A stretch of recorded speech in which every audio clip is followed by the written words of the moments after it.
कांता बहन की दो बहुएं थी, बड़ी कल्पना और छोटी प्रिया। कल्पना का जैसा नाम वैसा ही काम।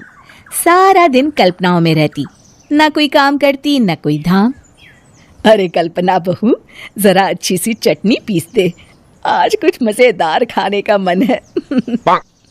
पेट में जलन हो जाएगी माँ जी बुढ़ापे में, और वैसे भी मेरा काम करने का वक्त शाम का है, अब प्रिया को ही बोल दो। इतना कहकर कल्पना वहां से चली जाती है। कांता कल्पना के ऐसे रवैये से काफी परेशान रहती हैं। मैं बना देती हूँ माँ चटनी, ऐसा बोलकर प्रिया माँ को चटनी बनाकर प्लेट में खाने को देती है कि तभी वहां कल्पना आ जाती है। अरे वाह चटनी, जरा चख कर तो देखूं, बड़े दिन हो गए। अरे नहीं बहू, तू तो रहने ही दे चटनी खाना, पेट में जलन हो जाएगी। इतना कहकर कांता और प्रिया दोनों हंसने लगते हैं। कल्पना सारा दिन या तो मोबाइल में यूट्यूब देखती या फिर सोती रहती। उसका कमरा भी बिखरा और गंदा रहता। एक दिन कल्पना का पति अशोक उससे कहता है, अरे कल्पना, जानवर भी उस जगह को साफ कर लेता है जहां वो बैठता है, तुम तो इंसान हो, कैसे इतने गंदे कमरे में रह लेती हो? देखो सारा सामान यहाँ वहां बिखरा पड़ा है।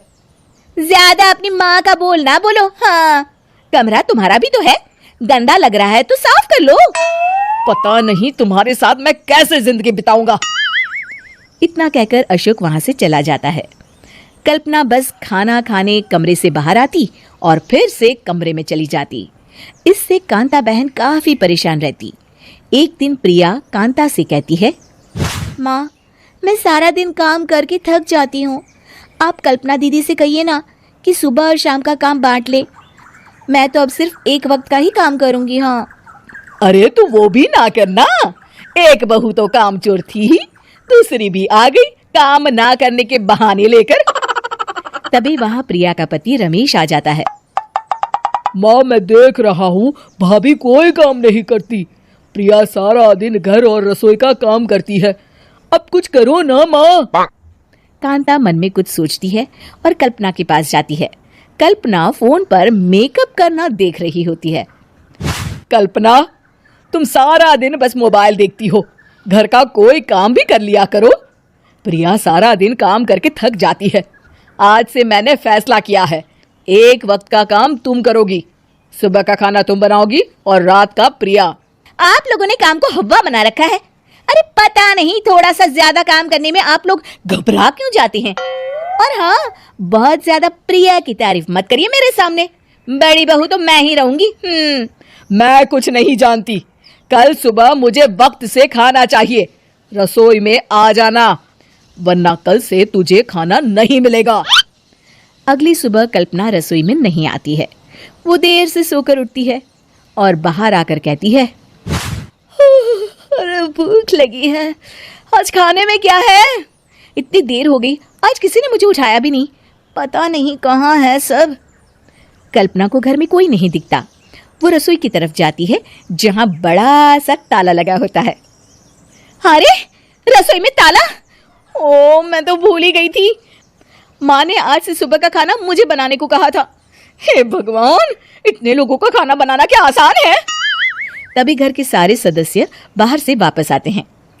वाह माँ जी, मजा आ गया छोले भटूरे खाकर। मेरे मुंह में तो अभी भी स्वाद आ रहा है। अरे कल्पना, तेरे भरोसे रहते तो हम तो भूखे ही रह जाते।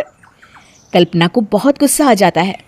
अब बहुत हो गया, आज से मैं अपनी रसोई अलग कर रही हूँ, मैं अपना खाना खुद बना लिया करूंगी। कल्पना अपनी रसोई अलग कर लेती है, पर आए दिन उसका देर से उठना और काम न करने की आदत से वो भूखी ही रह जाती थी। उसी के सामने घर के लोग अच्छे अच्छे पकवान खाते और कामचोर कल्पना को जैसे तैसे ही खाना बनाकर खाना पड़ता। पर एक दिन तो हद ही हो गई। माँ, दीदी आज सुबह से कमरे से बाहर नहीं निकली, हमें जाकर देखना चाहिए। सो रही होगी कामचोर कहीं की, पर तुम कहती हो तो चलो देख लेते हैं उसे। कल्पना कमरे में पेट पकड़कर बैठी होती है। हाय मेरा दर्द, पेट दर्द के मारे मर रही हूं मैं।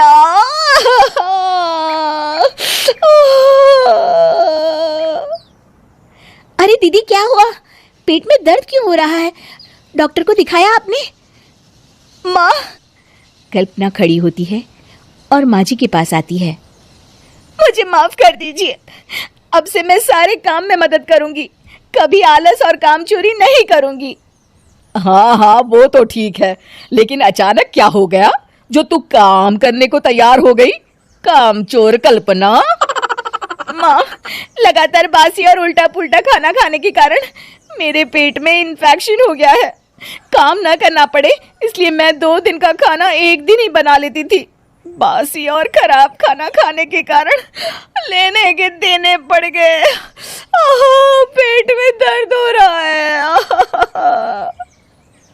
चलो, अच्छा हुआ, देर आए दुरुस्त आए।